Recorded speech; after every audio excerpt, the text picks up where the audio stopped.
Welcome to the Nerd Party. Want to be a part of the Nerd Party community? Don't forget to like our Facebook page at www.facebook.com/thenerdparty and follow us on Twitter at @JoinNerdParty. You can also help us by leaving a rating and comment in Apple Podcasts to help spread Time and Space to other listeners. If you want to contact us, visit thenerdparty.com/contact, click on our show logo, and leave a comment for us there.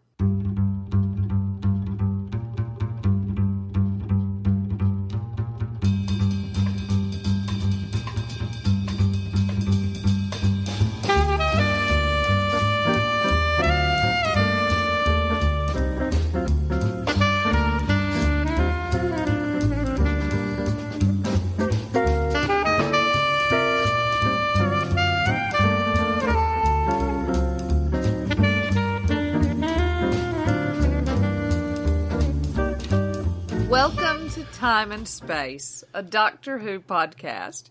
I'm Jessica Nunn. And I'm her husband and co-host, Phillip Gilfus. So we're continuing our 10th Doctor celebration this month. And what are we going to be talking about? David Tennant and his time in the TARDIS. Love. That's right. We're going to be talking about romance in the TARDIS. Or outside of it, possibly, as well. So, before we get into him specifically, who, other than the 10th Doctor, unless the answer is just the 10th Doctor, who do you think is the most romantic Doctor? I don't know. I think that I don't know how comfortable I am with romantic as a thing. Right, and this may be sort of where we go, especially in classic Who. I mean, and we've talked about this maybe before, but you certainly strain to find any romantic moments with the Doctor. There was, it was the Aztecs of the first Doctor and the woman in the hot chocolate. And bless. So, I know, right? And other than that, I mean, I'm going second Doctor, nothing comes to mind. Third Doctor, nothing comes to mind. Fourth Doctor is too weird. Fifth Doctor, no. It was, and I'm trying to think, something's trying to stick in my mind about how they tried to make sure that because it was young and his companions were young women, but they tried to make sure nothing was going on. The Sixth Doctor was too weird and kept trying to kill his companions. And the Seventh Doctor, obviously we've always talked about Seven and Ace. Eighth Doctor, so he and you tell me, but he sort of, what little we saw, is sort of capital R romantic to me. Yes, I was going to say, the Byronic outfit, which I appreciate is supposed to be American Wild West, right, but really comes across as more, 18th century or 19th century poet. Mm-hmm. And so, yeah, capital R. I mean, that's how I envision the Old West. It's just a bunch of poets. A bunch of poets. Mm-hmm. Yep. Yeah, just that's probably pretty right. Spitting out some verses at high noon. Yep. They have poetry slams. Yep. In the saloon. Obviously. Yep.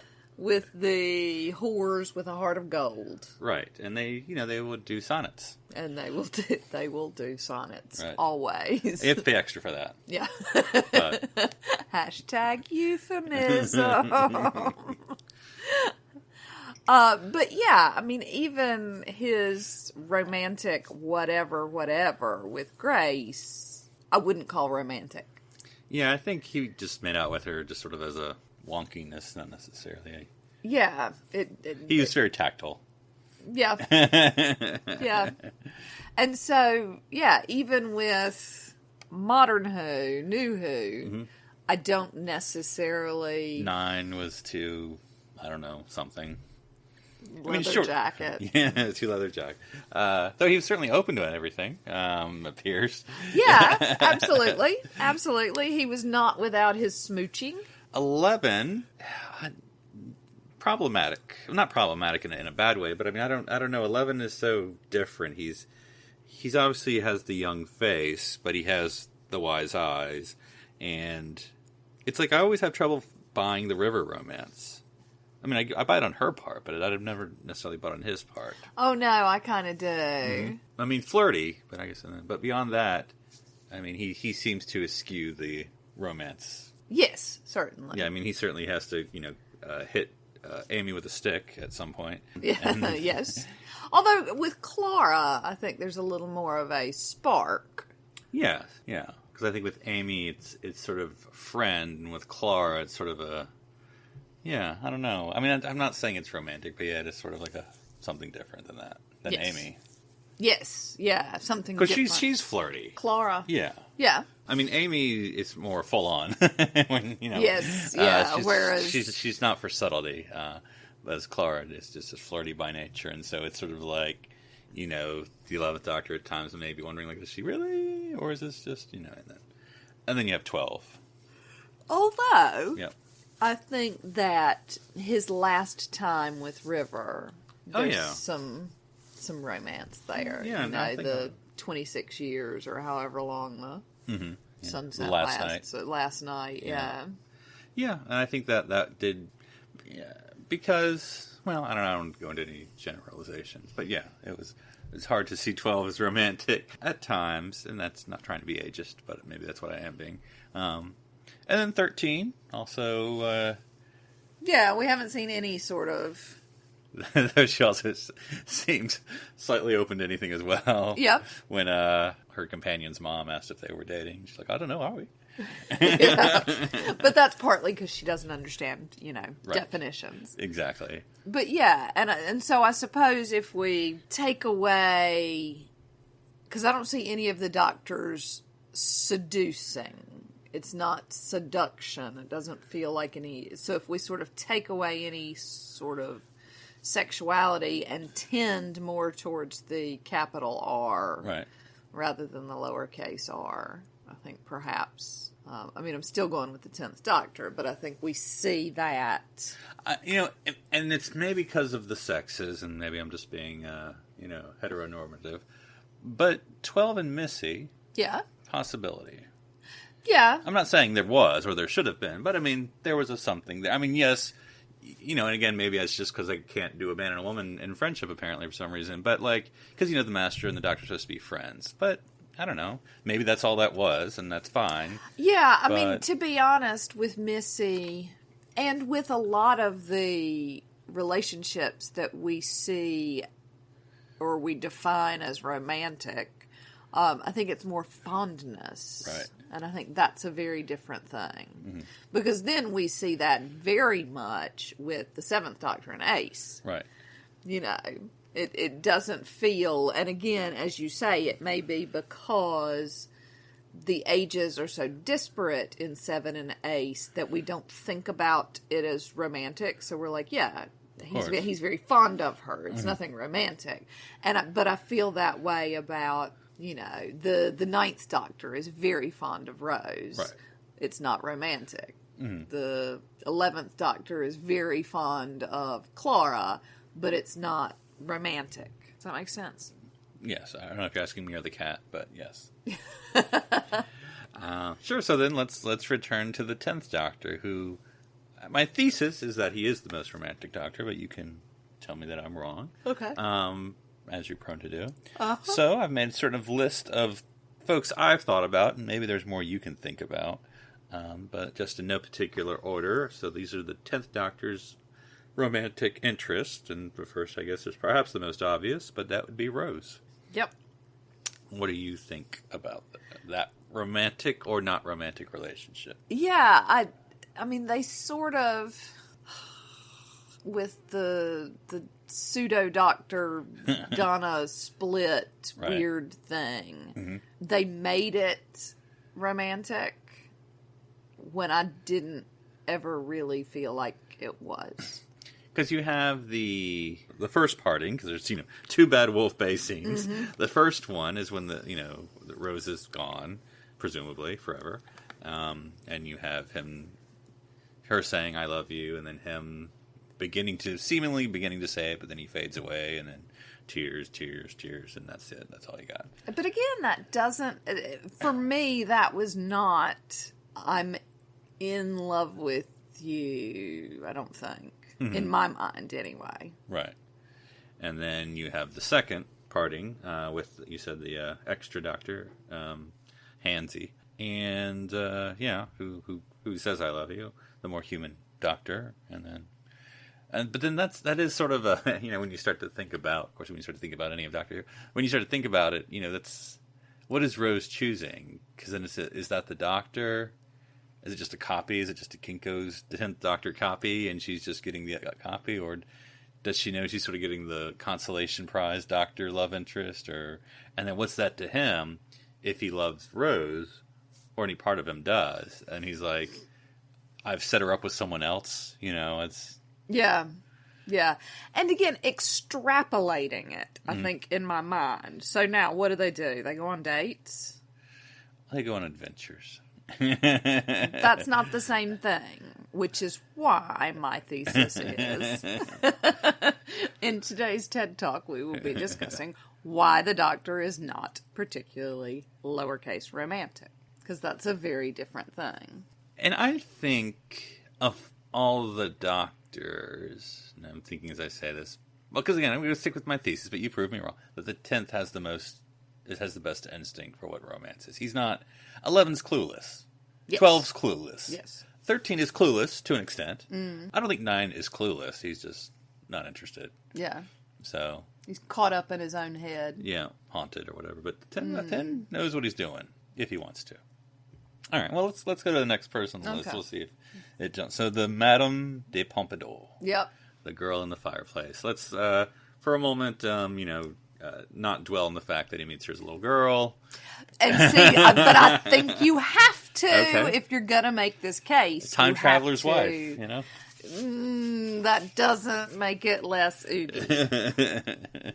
Yeah. I think that you have to take that into account. You also have to take into account that she is somebody else's mistress. Well, that's weird loyalty there. Yeah, well, I mean, she's shagging another guy who's married, but then he's so. So yeah, it's double. I don't, 2 wrongs make a right, isn't that? Definitely not. Do not write that down. So yeah, again, I don't see that as a romantic entanglement. I see it as a fondness, a familiarity, a making out. Whatevs. If you're not going to let Ninth Doctor and Jack be on your list of definitely romantic, then you can't really. Well, I again, because of having watched Casanova, I really want to see this episode again, because it's one episode, so you can only do so much, of course, if this was like a season-long thing or something, but she sort of likes the Doctor for the usual reasons you would, this mysterious man with all these abilities and all this stuff. I always fall for the guys that show up in my fireplace. That's true. Hashtag wink. Hashtag euphemism. Exactly. And he falls for her to the, however you want to argue that. Because I guess I've never heard of her before I saw this episode, so I sort of had to buy into the fact that she has this reputation and he finds her fascinating and all these things as this just historical figure who I've never heard of before until now. But then that was, Pompadour. The hair. Yeah. Yeah. She's the Madam of Hair. Yeah. Okay. Well, that's where it got its name. But usually I think of it with guys like in the 50s and stuff. Well, yeah, but it's evolved. Evolution, baby. That's right. But it's very sweet, and you get the whole, she dies, and he's not there, and... Again, not too dissimilar to Casanova, I suppose, in that sense. Yeah, but that's sort of the loss and the possibility. But I guess the thing is with that adventure, it's sort of like the, this is going to be weird, but go with me, sort of called the speed theory, as in the movie, that you develop a relationship among extreme circumstances that can't necessarily be sustained once the circumstances are gone. Yes. So Keanu Reeves and Sandra Bullock go see you, meet during Speed, have this romance, such as it is, but, not around during Speed 2. It's definitely not because they're going to get Keanu Reeves. It's because the romance failed. Yes. And so, yeah. Just for the record, I went to... Speed is the only movie I saw like 3 or 4 times at the cinema. Really? Yes. I don't know why. I was at university, and yeah, that one was one that I just really enjoyed.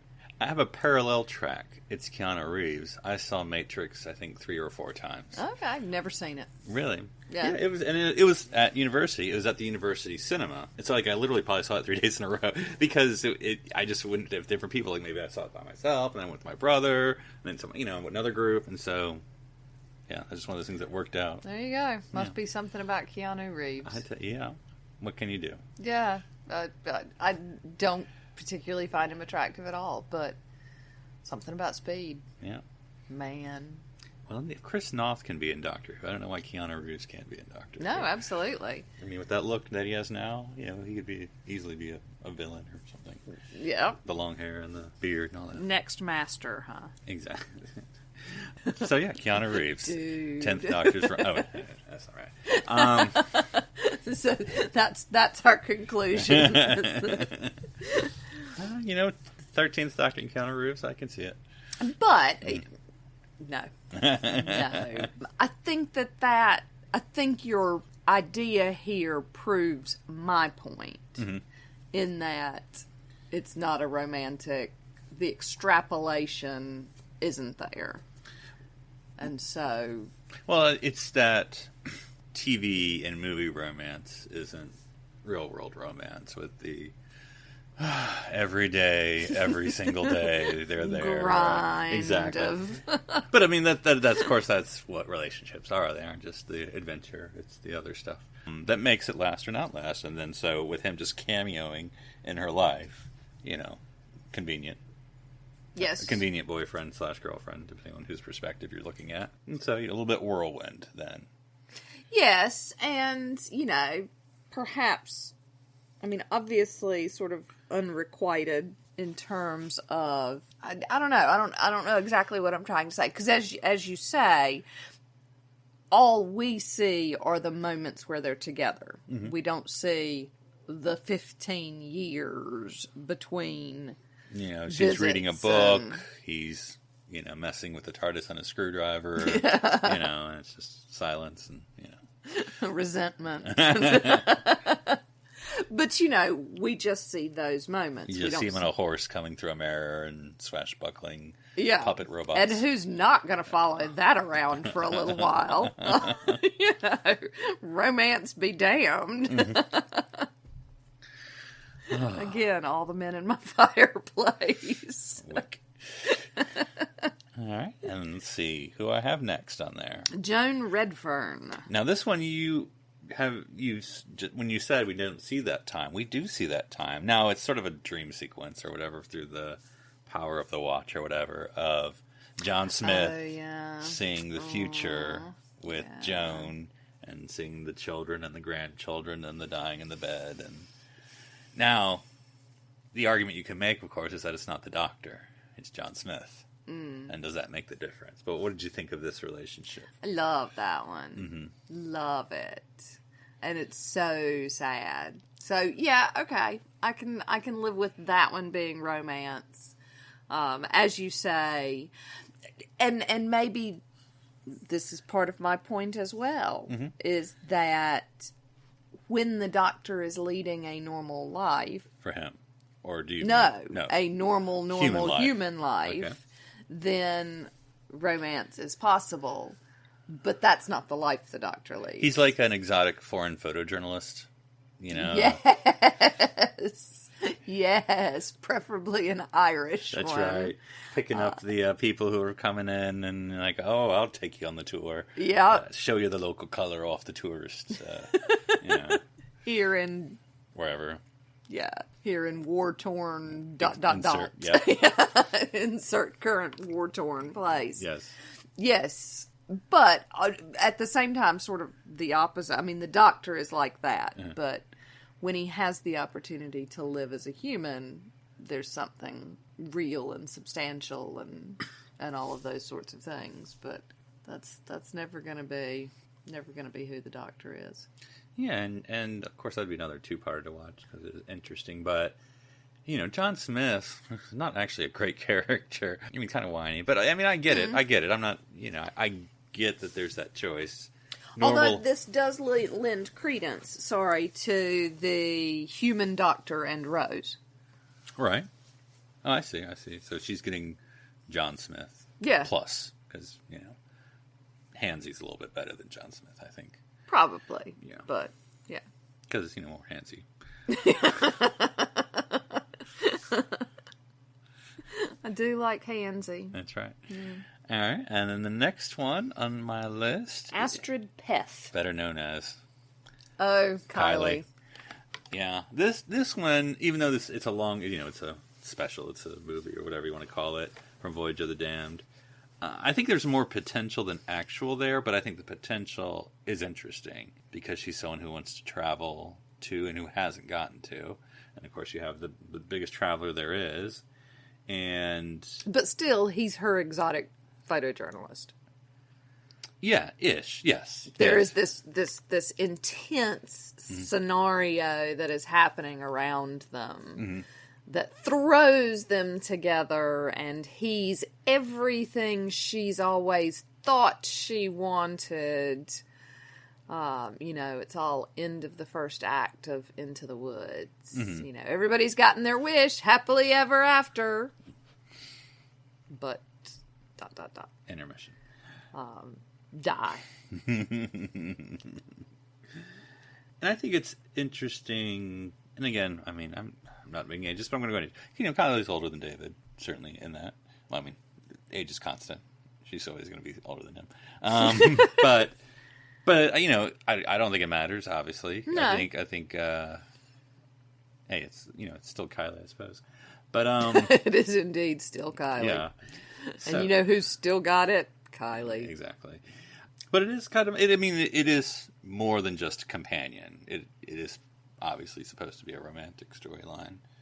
It's not just like, oh, we have Kylie Minogue as the companion. It's like, plus. Yeah. But, and maybe it's the fact that with the 10th Doctor, there are more of those. Martha specifically says she fancies the Doctor, and, and there's Rose, and then there's Donna, which is obviously a non-starter. Reaction to, Yeah, reaction to all of that. And so, yeah, I think that the 10th Doctor is put in more scenarios that we actually see. Because, again, the 11th Doctor marries Marilyn Monroe. We just don't see any of that. Yeah, by accident. By accident, but still. This is happening. She's getting a priest. Fine. I'll go marry Marilyn Monroe. And, of course, there's the, we're coming up to... Right. So, but yeah, so those are the romantic interest of the 10th Doctor. And again, we have Elizabeth I, and that's what I was going to come to. That whole marrying Marilyn Monroe, married Elizabeth I, And again, what does that look like? Is he Duke of something? Or yeah. Lord of Time? Or I don't know. Yeah, I assume so. Right. Lord Doctor of Time. Yes. Yeah, that would be his official title. But the consort. Yeah, how does he end up? Let's be honest. He's no Joseph Fiennes. I don't know how to rate Joseph Fiennes to David Tennant. So. Yeah, no, I'd be hard pressed. They're both fairly on par. If we're gonna have this, so Joseph's usually young in a lot of his movies. Not that David's old by any means, but he certainly was older than Joseph Fiennes in Shakespeare in Love. Yeah, I'm sure Joseph was in his 20s. I'm sure. Yeah, and David's in his 30s. I would have assumed. So you think that if you had 20-year-old David Tennant, or if you had 30-year-old Joseph, it'd be fairer. So basically, what you're saying is David Tennant is more ripened, seasoned. You're gonna have to finish this podcast without me. I'm just gonna mull that one for a while. Aging like fine wine. We're going to need to move on. Okay. But you understand my point. What does that look like? What does that? How did that? What is that? I didn't understand any of that. But yeah, that's it's one of those. It's a running joke until you actually see it, of course, and then you don't know because we do see a date. Yep. Get a nice picnic. Yep. Machine that goes. All right. Well, let's go to. I just listed, and I don't know. Well, are there any ones you think that I didn't list? You can think of any 10th Doctor. I feel like I'm sure there are, but I mean, there's some that I don't count because I mean, a lot of the specials. Well, again, it seems to me, and people can argue, that they're more likely to put to the 10th Doctor in a romantic structure. Now, you can say whether it works or doesn't work, but they're more likely to do that with him than any other Doctor. yes, I would agree with that. And I don't know if there's a reason. I mean, Russell wrote the 9th Doctor, too, and you didn't do it with that. And again, shorter time, maybe he would have if he had more time with Chris. But you don't see that, because I think of the Christmas specials with the 11th Doctor, Christmas Carol, there's no... I mean, the romance is another character, it's not him. And then Wardrobe, the relationship is not romantic at all with the woman whose name I forget, and her children. And again, I guess it's the romance is actually supposed to be familial. I mean, it's not romance, sorry. But the love, if you weren't going to change it to that word, is love between mother and her children and all that. And then, I mean, Snowman. I mean, again, a little bit with Clara. I mean, there's an interest, I think. Like, on the romance scale, it'd be like a 3 or a 2. Put it higher than that. Yeah, there's definitely flirty, flirt. Mm-hmm. Well, like I said, that's her. She's always at a 11, probably. But yeah. But he's not responsive. So. Yeah. But he's wounded. That's right. He's which vulnerable. is always attractive. Oh, that's right. He's doing on what do you call it? He's on his rebound. Yes. There you yes. go. Rebound companions are always the... Bless. And then, 12th Doctor's 12th Doctor. But even then, I'm trying to think. Last Christmas isn't totally in my mind that well, but you have that ending with aged Clara. And, I'm not saying it's romantic, but it could be. It depends how you frame that scene. With I think it's supposed to be just a dream sequence at the end, but still. But yeah, it's like I said, more likely to put the 10th Doctor. Because, I can never remember that name of the special with Michelle Ryan and the bus in the desert. It's just not in my head. But I think Michelle Ryan is very flirty. But I don't, so... But and snogs him or something, doesn't she? I think everyone snogs David at some point. So, yeah. But I don't think it's pressed in the storytelling as much as the others of, say, Astrid. Yes. Yeah. And in the time, he and the Master... No, I'm kidding. I do think that the 10th Doctor is definitely more likely to kiss somebody in a highly pressurized, tense situation. Mm-hmm. I don't think that's romantic. It's just a thing. A reflex. A reflex, yeah. It's got this weird knee-jerk reaction of, danger, Snog.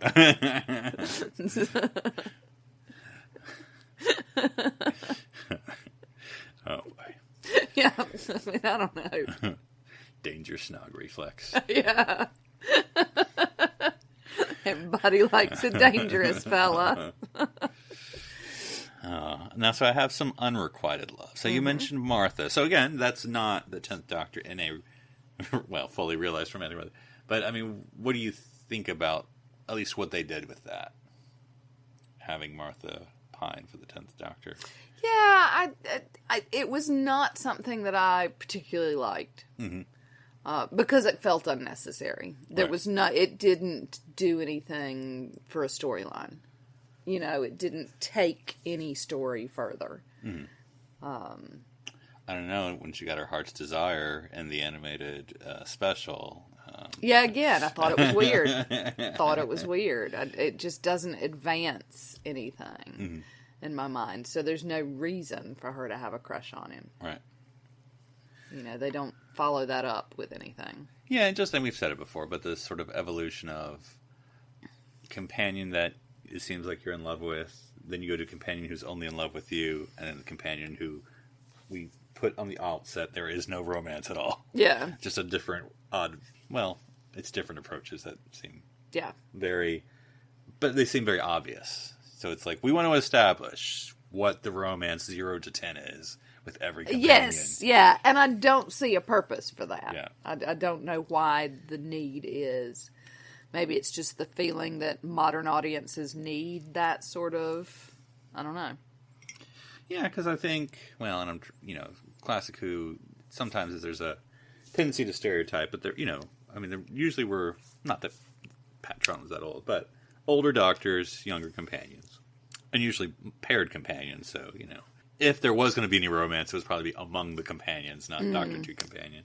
Because you don't often get that single doctor and single companion, really, until, the third Doctor, But, again, John Pertwee, not old, but he's older. And so, never got that with, him and Sarah Jane or something. No, not going to. And the fourth Doctor is just too weird for it to be a possibility. And so I think, fifth Doctor might have been the first time, maybe, young guy. You got a young Nyssa, you got a young Tegan, but then, they still kept it on the straight and narrow. So, as it were. Yeah. So anyway, so that's Martha. So you're not a fan. It's not that I'm not a fan of Martha. I just wasn't a fan of that unrequitedness. I just thought it was, unnecessary. And then we had River Song. Yes. So, obviously a lot to say, but we're, just the 10th Doctor, what we're talking about. Yeah, and that's, I looked at it and I was like, well, that's not unrequited, but for the 10th Doctor, it absolutely is. And especially, if you're going to view, especially coming from your view that you're kind of talking about the 10th Doctor being told he has a romantic relationship. And his reaction to that throughout those two parts of, him not believing it for the most part, and then until she, at least what we're told, says his name, and he said, I don't know, I've never thought about what the finish of that sentence is. The only way I would have told my name was... Dun, dun, dun. Was how, Yeah. Yes, and as you say, unrequited because she knows him, but this is their first meeting for him. Mm-hmm. So. But still a fondness by the end of it. And an admiration. And then him having to think, well, and I don't know. Again, it depends how deep you want to get into this. So, she sacrifices herself and dies. And then him trying to think, what would he do if he knew that he knew? And that's when he's like, oh, the screwdriver. The reason I would have given her a screwdriver is I would have wanted to... But then is that just the Doctor being the Doctor? Or is that him trying to think what his romantic self would have done? I do think later on, obviously... we see these moments between the 11th Doctor and River of, they're going out on a date or something like that, which I think is more than we get anywhere else. Yeah. Which is why I think Matt is a contender for romantic Doctor. Yeah. Because we actually see him dating. And it's interesting because I feel like it's and maybe this is what it is. It's a relationship he doesn't start, but that he buys into. It's sort of like, here you go. And he's like, well, I'm not going to say no. And so it's like, well, what about River Song? Spending her days in the prison. Well, her nights. That's for us to decide. So yeah. Yeah. Cutie. See, I like Matt Smith. Mm-hmm. All right. So that's about it. So any final thoughts about the 10th Doctor and romance? Yeah, I think you're wrong. That's my final thoughts. Well, my premise is that they like to put David Tennant in romantic situations. They like to put David Tennant in danger snog situations. Yeah, that's totally different from a romantic situation, which is what my premise is. And is that just... Because, and look, Russell is a great, great, great writer. But, of course, he doesn't write every episode. But anyway, is that just the trope that they're just exploring with the 10th Doctor, and then after that they're like, oh, I guess we don't have to do that anymore. Yeah, maybe. Just, if there's a guy, there's a girl, he's got to have some sexual tension, So. Yeah, possibly. And like I say, it may be the feeling that modern audiences needed to see that when they don't necessarily. Because now that I think about it, so, talking about Amy and the 11th Doctor snogging, that's the second episode. And then the Doctor punctures any sexual tension by getting her fiancé, and so then it's taking any, romance you might think and saying, no, the Doctor's bringing it to the couple, not to him. Yeah. So it's sort of diffusing it. And then, I hate to be ageist, but I think just Peter Capaldi, no one thought, oh, okay, And I hate that that's an ageist thing, but I guess that, everyone thought that at the time. Some of it might be based on the people who are playing the Doctor. Right. You know, as you said, David Tennant has come off of being Casanova. Literally, yeah. Literally, yeah. Matt Smith has this lovely awkwardness that doesn't lend itself quite as much to that sort of thing.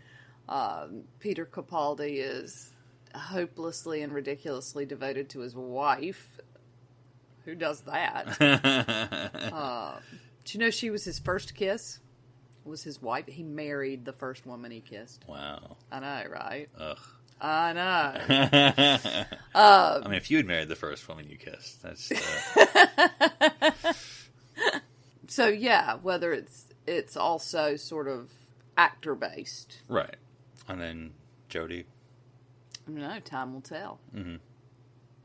She's got, as I've always said, she's got some of that Matt Smith awkwardness. Mm-hmm. Or at least that's certainly the way she plays the Doctor. Mm-hmm. I don't know. We'll see. We'll see. Okay. Well, with that, let's go into the TARDIS library. When you close your eyes, I go to the library. go to the library now. For this Into the TARDIS library, we're doing something slightly different. No, not too crazy. Just because we can. Just because we can. Of course, in celebration of the 10th Doctor, we, as I mentioned before, I have the complete David Tennant on Blu-ray, Doctor Who. And so there are a few extras, not a crazy amount, but there are a few. And so we busied ourselves watching a few of them.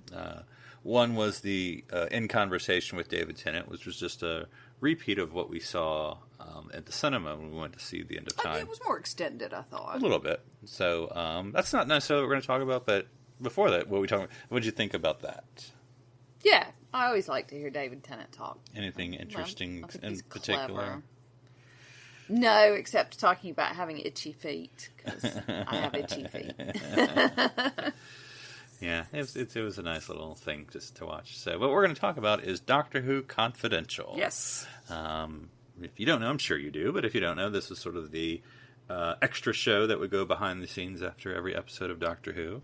And so the 2 episodes we watched were behind the scenes to the final David Tennant appearance, at least, well, as the full-time David, Day of the Doctor. But anyway, with The End of Time, parts 1 and 2. And so the first episode was called Lords and Masters of Doctor Confidential, and the second one was called Appropriately Allons-y, and this premiered Christmas Day, 2009. Yes. Of course, it premiered right after the end of part 1, and I'm sure, the second one ended at part 2, which is on New Year's of the following year. So, yep. And narrated by Anthony Head. A.K.A. Giles.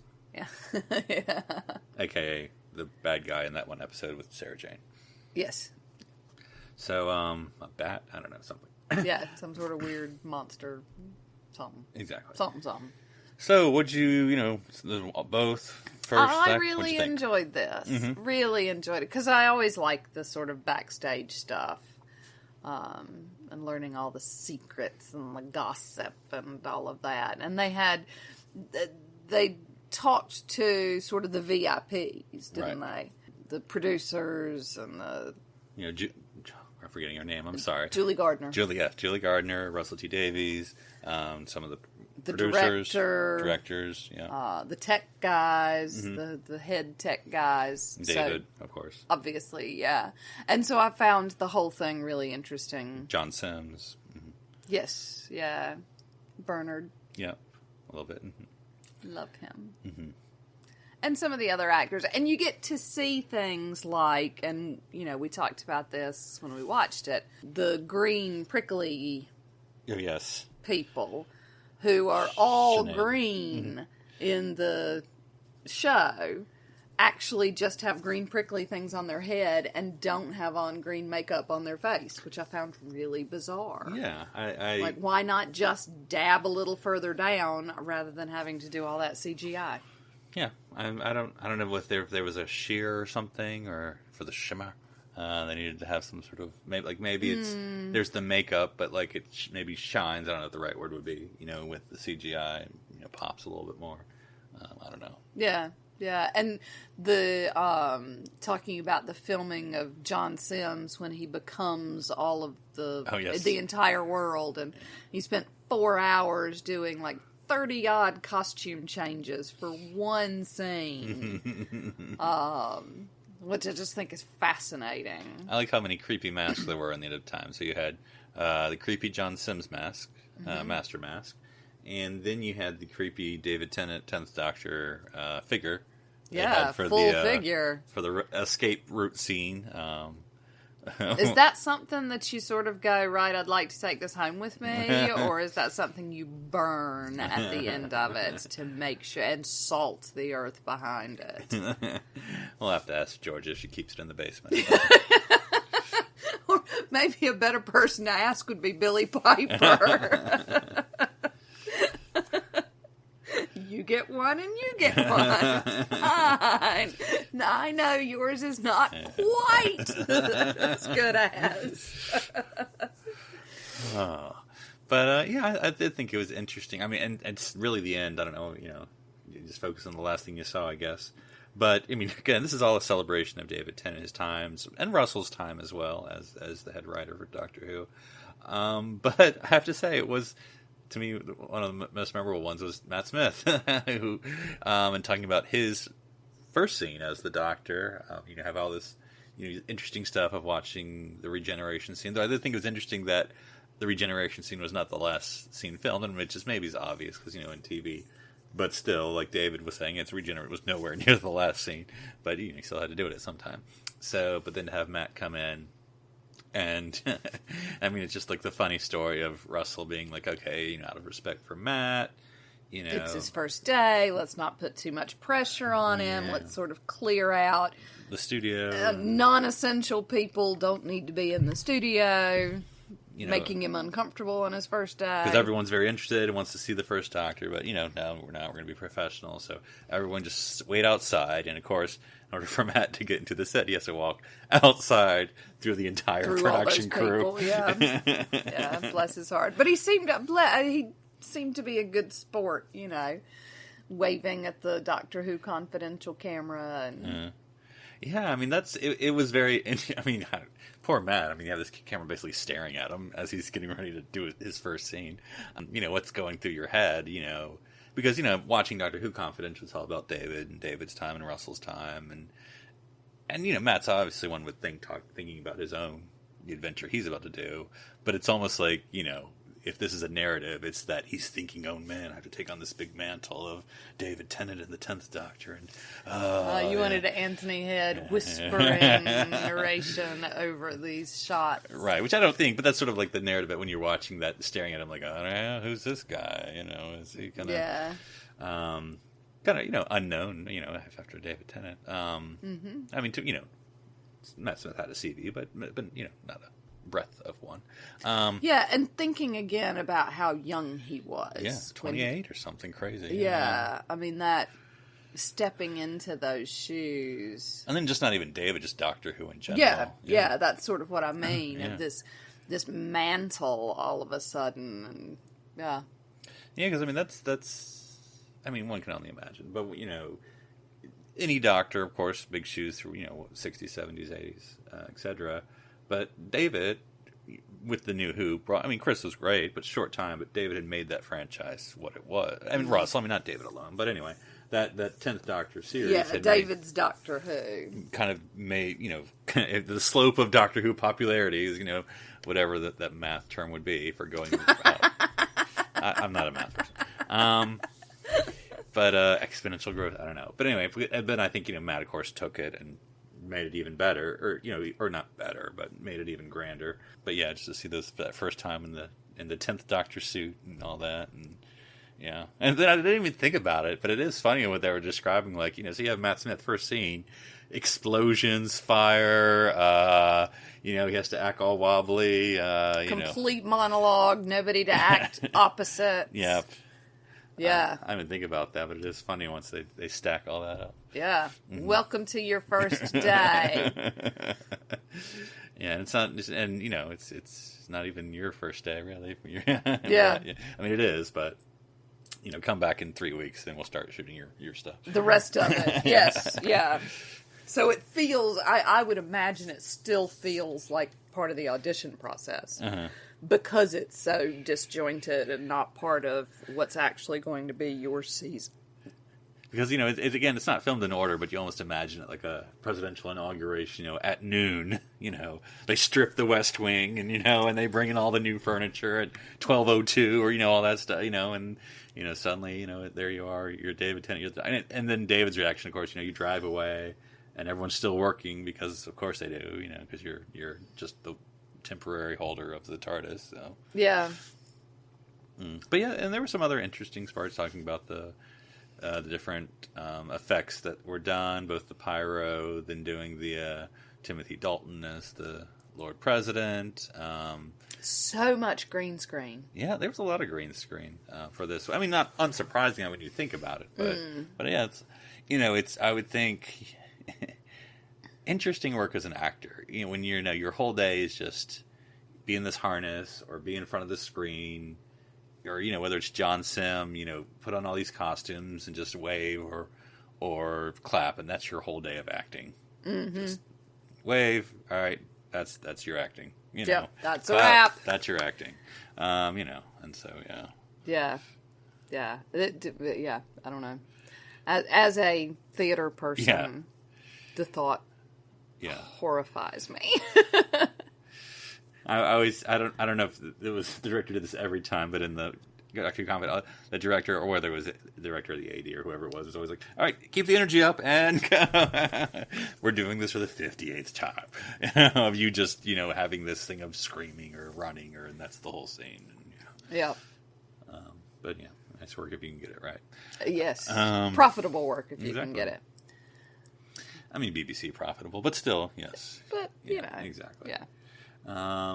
It was, and like you said, interesting to hear. And then Russell, I mean, from a story writing standpoint, it was, and you never know how much he's telling the truth because writers lie. But about, the story and Wilfred as companion and playing off David. And then, I mean, like the scene, because End of Time, as we talked about, it's not bad, but, not necessarily as a whole the best. But it has a lot of scenes that are interesting. But that scene in the whatever it is, diner, cafe, pub, whatever it is, with him and Wilfred, where it is, he talks about having that scene kind of go to the left because the doctor doesn't have anyone else to talk to, so he just decides to talk to this guy about what it is to die and all that stuff, and so it's very interesting. And also feels like he can say these, there's some sort of connection with Wilf. Yeah. He keeps showing up. He finds the doctor. The impossible Gramps. Yeah, the impossible granddad. Mm-hmm. Yeah. Lovely experience. So, yeah, it'll be interesting to go back. I don't know how many Doctor Who Confidentials there are on this disc. All the specials are on there, of course, because this was a special, of course. But, yeah. Definitely worth having a look. Yeah. Particularly if you like the backstage. If you want to watch 15 or 20 minutes of people talking about how they simulated a helicopter. Yeah. Which I actually found really fascinating. So I was down for it. From a writer's standpoint, which I know, TV writing is different from playwriting. But, in playwriting, they do tell you, go ahead and write the undoable scene and see what happens. Because give it to the director, it's not your fault. I was just going to say, and as a director, I hate that shit. But then as, head writer, I mean, you're Russell T Davies, and I don't know how the responsibilities are broken up. He writes, and then he's like, just gives it to Julie, and she has to figure it out. I don't know how it works. But, when he's writing the helicopter scene, is he thinking like, oh, I wonder how we actually do that? And he just writes a helicopter scene, and then here you go, production, figure it out. He's kind of like, maybe we could get a live helicopter, and then Julie looks at him and then shows him a budget and then says no. But anyway. Yep. But yeah, fascinating and interesting and totally worked. You didn't need a real helicopter. Yeah.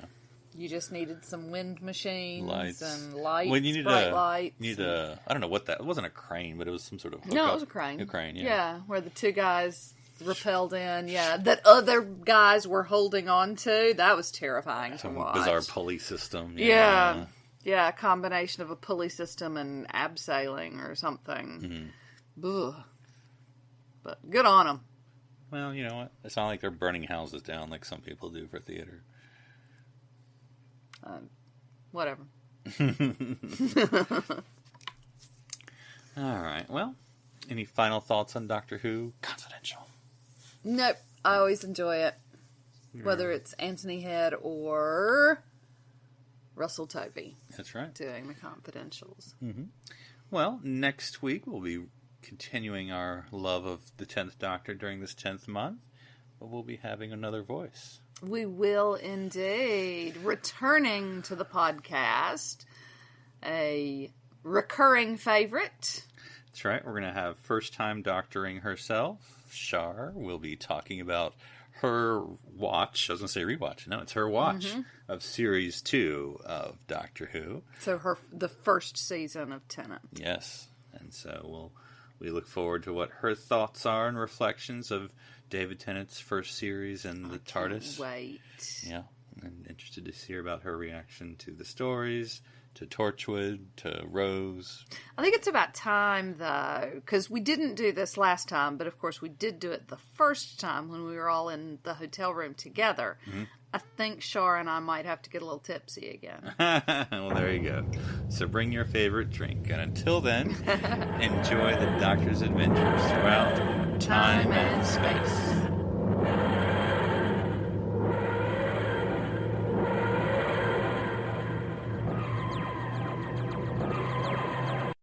This is BBC Television.